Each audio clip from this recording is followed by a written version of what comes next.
अच्छा ये चार्ट है, इसमें हमने प्लेस ऑफ आर्टिकुलेशन देख लिया, मैनर ऑफ आर्टिकुलेशन देख लिया।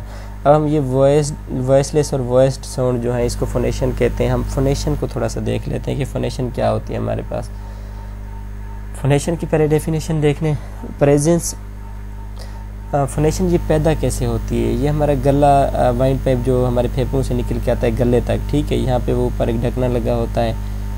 अच्छा, जब हमने कोई आवाज़ प्रोड्यूस करनी होती है, जब वॉइस्ड आवाज़ प्रोड्यूस होती है तो यहाँ पे जो वोकल कार्ड होते हैं वो वाइब्रेट करता है, ठीक है। वाइब्रेशन से हमारी जो हवा निकल रही है वो हमारी वॉइस बन जाती है।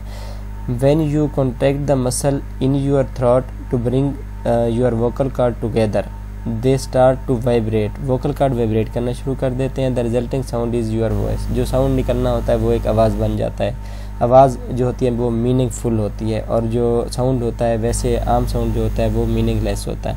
द प्रेजेंस और absence of voicing is the third major defining feature of consonant. Consonant हैं उसी में वॉइस भी हैं, कुछ कंसोनेंट कुछ वॉइसलेस भी हैं। तो and the technical term for it phonation, और इसको हम जो होते हैं टेक्निकल टर्म इसका नाम फोनेशन होता है। वॉइस्ड और वॉइसलेस जो साउंड होते हैं इनको हम फोनेशन ऑफ साउंड कहते हैं, ठीक हो गया। वॉइस्ड और वॉइसलेस होते क्या हैं basically. When the vocal cord are vibrating, जब हमारे गले में वोकल कार्ड वाइब्रेट करते हैं जिस साउंड पे वो होता है हमारे पास वॉइस्ड, और जिस साउंड पे वोकल कार्ड वाइब्रेट नहीं करते वो वॉइसलेस होता है। Some pair of consonant sound already have same place and manner of articulation. कुछ ऐसे होते हैं कंसोनेंट जिनका प्लेस ऑफ आर्टिकुलेशन और मैनर ऑफ आर्टिकुलेशन सेम जगह पे होता है। तो in these cases phonation is what make them different. तो ये फिर फोनेशन के तहत हमें पता चलता है कि कौन सा साउंड किस चीज़ का है, ठीक है। देख लेते हैं कुछ इंग्लिश में हमारे पास ऐसे पेयर देख लेते हैं जिनमें वॉइस्ड और वॉइसलेस का पता चले। इनमें अब जो आगे वाले एग्जांपल्स दे रहा हूँ इनमें से जो पहला हिस्सा होगा वो होगा वॉइसलेस और जो दूसरा हिस्सा होगा वो होगा वॉइस्ड। इंग्लिश में इनकी एग्जांपल्स थोड़ी सी देख लेते हैं। अच्छा ये है हमारे पास पहला हिस्सा है पा। पा के लिए देखिए ज़ोर से इसको बोलने की कोशिश करें। पा के लिए हमें फोर्स नहीं लगानी पड़ती।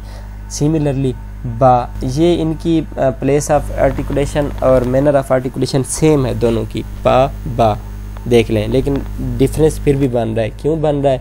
क्योंकि जब हम पा बोलते हैं तो हम जोर नहीं लगाते, जब हम बा बोलते हैं तो हमें थोड़ा सा उसको प्रेस करना पड़ता है, जोर देना पड़ता है। पैट बैट सेम आर्टिकुलेशन है बिल्कुल, ठीक है, लेकिन आवाज़ डिफरेंट बन रही है। पा वॉइसलेस साउंड है, बा इस पे जोर ज़्यादा लगता है तो ये वॉइस्ड साउंड है। इस तरह का और गा, ठीक है, का कार्ड गा गार्ड, ठीक है।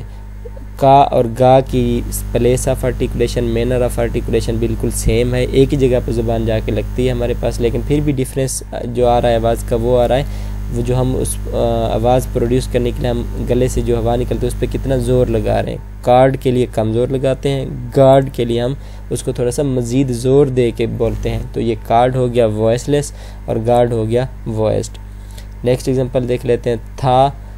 था, ठीक है, थिंग से, था से थिंग के लिए हम कम ज़ोर लगाते हैं। था थीटा वाला था वाला जो है थाई उसके लिए हम क्या करते हैं, ज़्यादा ज़ोर लगाते हैं। तो ये पहला होगा वॉइसलेस, दूसरा वॉइस्ड। इसी तरह फा और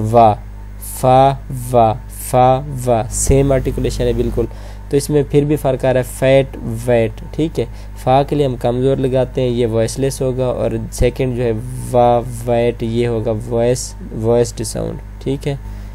इसी तरह 4 एग्जांपल और देख लें।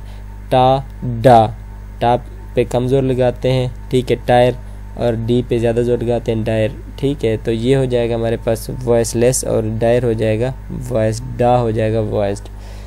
जा सेम है आर्टिकुलेशन, सा पे कम जोर लगता है तो ये वॉइसलेस, जा पे ज़्यादा जोर लगता है तो ये वॉइस्ड। इसी तरह ये एग्जांपल देख रहे हैं नीचे वाली।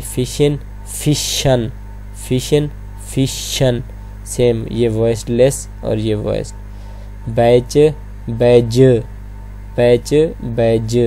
ये वॉइसलेस और ये वॉइस्ड। ये हमारे पास हो जाएगा वॉइस्ड और वॉइसलेस साउंड कौन कौन से होते हैं। Thank you so much.